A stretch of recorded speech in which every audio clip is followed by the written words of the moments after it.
Hey guys, this is Max and welcome to the second episode of The Story Behind the Shoot.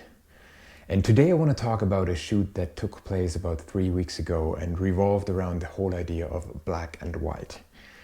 So I wanted to shoot completely with black and white film again, but use it also as a study to show how black and white film often renders whites with a certain loftiness and blacks with a certain degree of heaviness and darkness, and the kind of dynamic range that you can create with black and white film. I wanted to show that deliberately and also use this opportunity as a study for me on black and white film.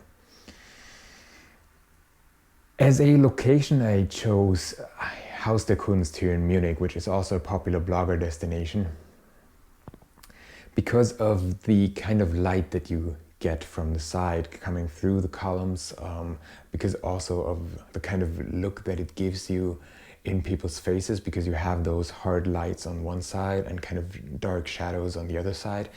And as I just mentioned, I wanted to use exactly that kind of look for the images. And in addition to that, I agreed with a model to have two different outfits. One would be a black jumpsuit, more kind of a serious look, and the other one an almost princess-like, very elegant white dress that of course would fit perfectly to this idea of radiating glow, white glow that black and white film sometimes gives you when you work with complete whites. So that was the fundamental setup. In addition to that, I decided to have a second location with a cleaner background that is more studio-like in many ways.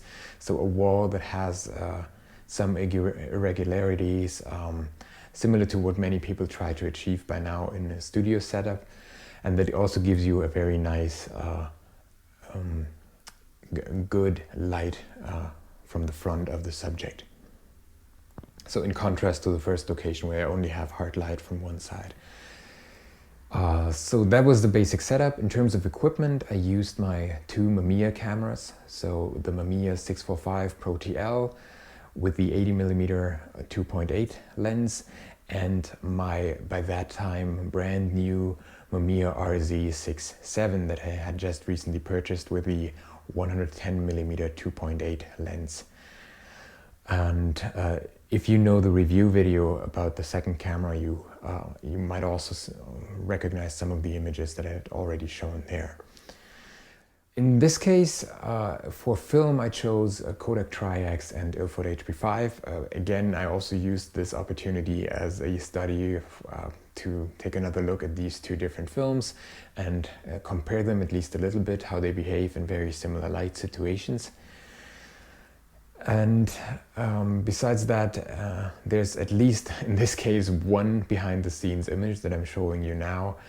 We didn't have the time to shoot behind the scenes footage or do additional photographs, but at least there's this one image. And as you can see from the image, it was early in the morning. We met at 7:30 a.m. on a Saturday. It was raining and it was a very overcast day, but since we had locations that had a roof on top, we were perfectly fine and good to go. We could shoot anyways. And in many ways, this kind of overcast day and the rain added to this glowing atmosphere and also created a certain special atmosphere during the shoot itself. Having this kind of rain in the background, the calming noise, so to speak.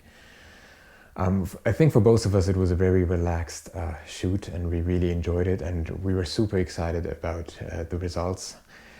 Due to the light, I shot both films at box speed at ISO 400, but I had to accept shutter speeds of 1/60th of a second. And I briefly considered pushing the films, but then decided against it because I didn't want to have any added contrast. I wanted to retain the natural look of the films. And because of that, and also because I had experience that I can shoot handheld at 1/60th of a second, at least such a large and heavy medium format camera like the Mamiya 645 and especially the Mamiya RZ67. So, and again, I don't have any kind of motion blur or unsharp images because of that. And what I did have was, of course, some problems because I had to shoot wide open. I had to shoot both cameras with an aperture of 2.8, which gives you a very shallow depth of field with a medium format camera, as most of you know. And at least I have some images where the focus is not spot on, and where I decided against using the image just because of the focus. And I also have some images where I like the kind of unsharp look that was, of course, not intentional. But I also decided not to use these images. So that was kind of the trade-off, going for 1/60th of a second because it was early morning, it was completely overcast, and not pushing the film to retain the natural look of it. Yeah, and that's it. So much about the technicalities and all that. Without further ado, let's take a look at the images, and I hope you enjoy them.